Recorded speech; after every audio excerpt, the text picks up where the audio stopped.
متکبرین خلق د الله نه دي خوښ، متکبرین او کبرجن خلق د الله بدي شي.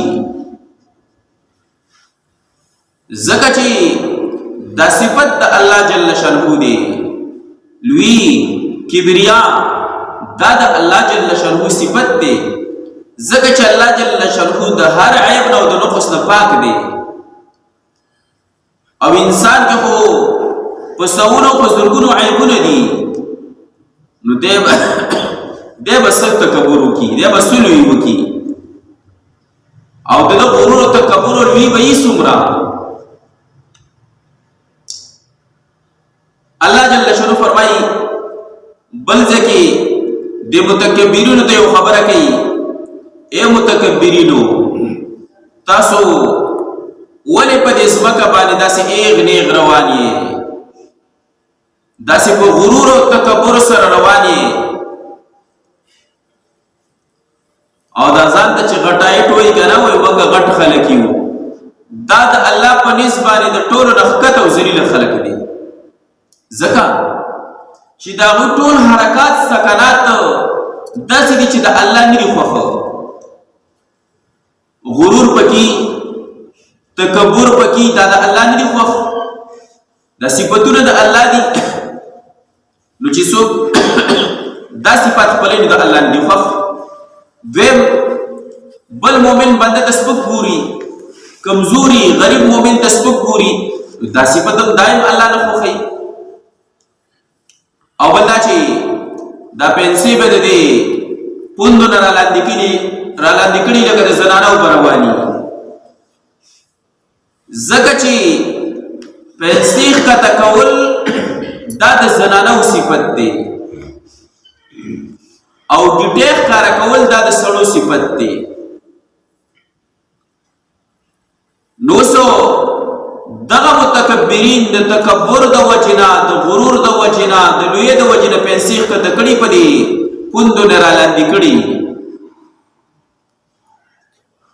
نو داسې خلک د الله نه دي خوښ. او دویم دا چې حدیث مبارک کې راځي موږ صرف اسان کار موندلې چې کله مونږ ته ودرېږو نو زر به وخو تاو راتاو شو، پنسې به اوچتې کړو. او نور هم لوی او تکبر دا ده چې د زنانو صفت او خپل کړی دی، پنسې چې د پوندو نه رالاندې کړي دي. حدیث مبارک کې راځي د کم چا اذا دا پنسې چې د ګیټو نه لاندې ګیټې پکې پټي، حدیث مبارک کې راځي نبی علیہ السلام فرمایي په دې د قیامت پر ورځ په دې ګیټو کې دننه چې اور بلیږي، د نلی کې به دننه اور بلیږي. چې دا متکبرین دي خلک وپېژني چې دا ځان ته چې غټایټ وی که نه، او داسې د غرور او تکبر سره بغیر دا کمزوری مسلمان به ورته سخت کارېدو نو دغه خلک دی اوس ورته ګورئ. یو خو دغه صفت د الله نه دی خوښ. دویم د دې حالاتو د وجینا او د غرور او تکبر د وجینا تبدیلی پکې راغلی ده. په هر یو چیز کې تبدیلی راغلی، نو په دې کې هم تبدیلی راغلی ده، معاشره کې هم تبدیلی راغلی ده. چې کوم د سړو صفتو هغه زنانو خپل کړی دی، چې کوم د زنانو صفتو هغه سړو خپل کړی دی. زنانو ته حکم دا دی چې دی به بالکل تنګې چې دی کپړې نه کوي، چې هغه په بدن پسې بالکل پیوست لګېدلي،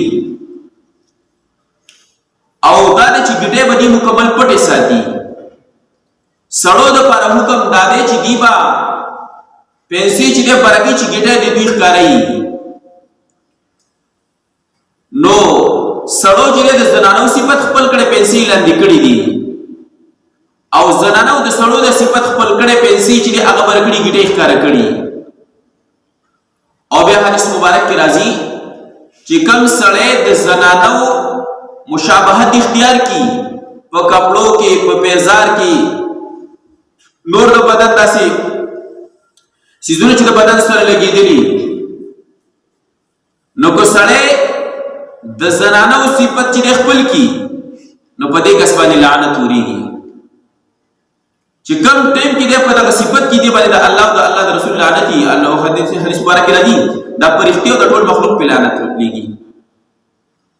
او چې کومه زنانه داسې صفت کې چې د سړو صفت یې خپل کړی، نو په دغه زنانه هم چې د الله لعنت ورېږي.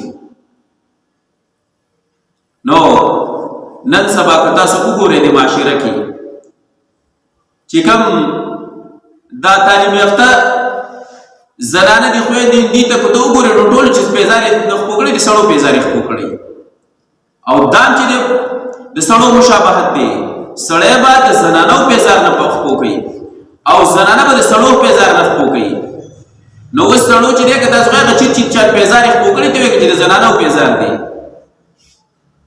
او هغه کې د ځان ښه ښکاري او سړی چې دی هغه د زنانو پیزار کولی او زنانو چې دی د سړو پیزار خپو کړی نو دې کې ورته ځان ښه ښکاري خو دې کې د الله چې دی نه دي خوښه چې مشابهت بدلوي صفت بدلوي دا د الله چې دی نه دي خوښه